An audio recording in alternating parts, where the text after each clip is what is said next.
And this is New Orleans under Hurricane Isaac, the center of this Category 1 hurricane as we speak, about 70 miles southwest of the Crescent City, Canal Street, where Mardi Gras floats and cable cars cruise on happier days. A miserable place on this night, the eve of the 7th anniversary of Hurricane Katrina, the storm that shattered so many lives up and down the Gulf Coast, the storm that has all of us wondering, how would Isaac compare? How would the rebuilding hold up?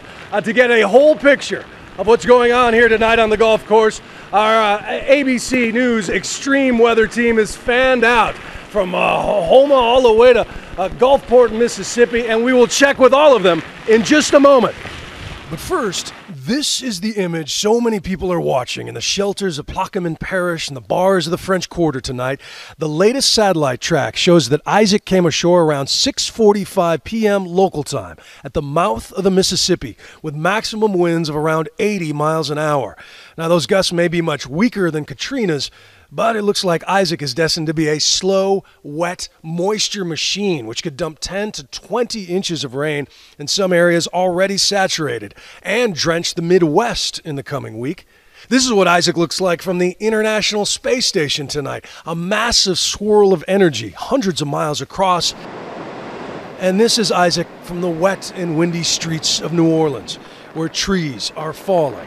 Power lines are snapping, transformers blowing under the strain of those powerful gusts.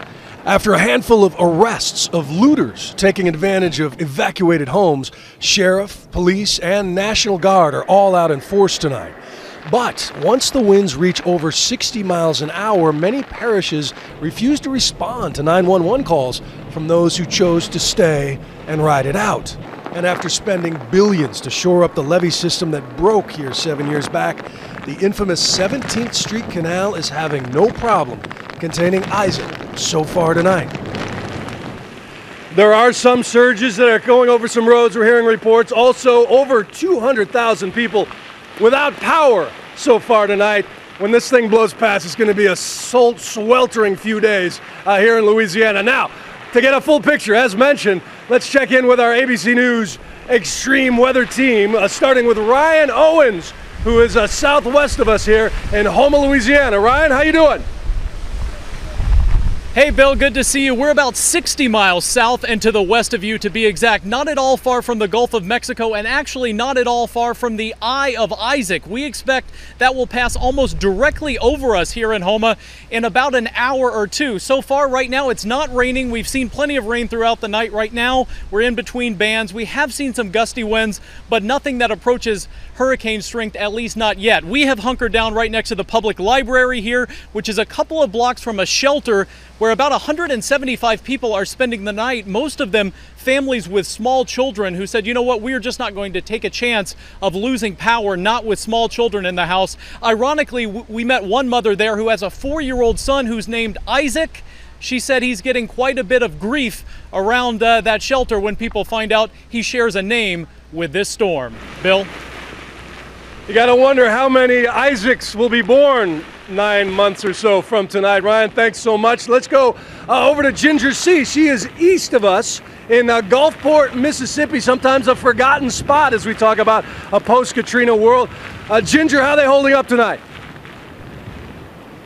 Well, tonight, we're right along Highway 90, one of the only stretches that is still dry. This highway, a major thoroughfare, now shut down from Bay St. Louis Bridge to the Biloxi Bay Bridge. So a long stretch, all because of flooding. That's been one of the big issues here in Gulfport. Now, wind gusts, not as much. Let me show you some of that flooding footage. We took a drive, and it was not pretty. It's not something you want to drive through. There's a mandatory curfew in effect here tonight, especially at the beaches. It is completely ghost town. A lot of the buildings are boarded up. I want to take some time, though, and also talk about wind speed. We haven't seen many more gusts of 40 plus. Really, the place that has it is just in Plaquemine Parish. You've been mentioning that 80 mile per hour gusts there, and there's a reason for it.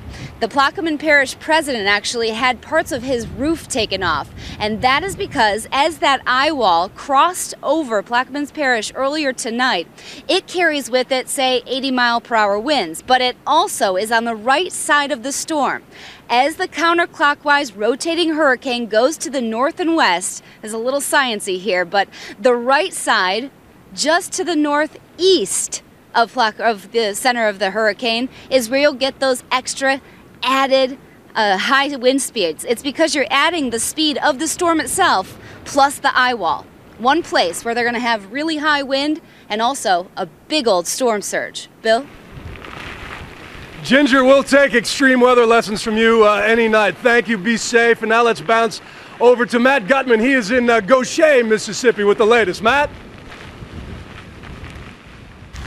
Bill, I'm about 100 miles east of you in Mississippi, and the rain and the wind really starting to pick up here. Feels like small needles stinging your face. Flooding, obviously, the major issue here. We've been at this marina all day watching these waters rise.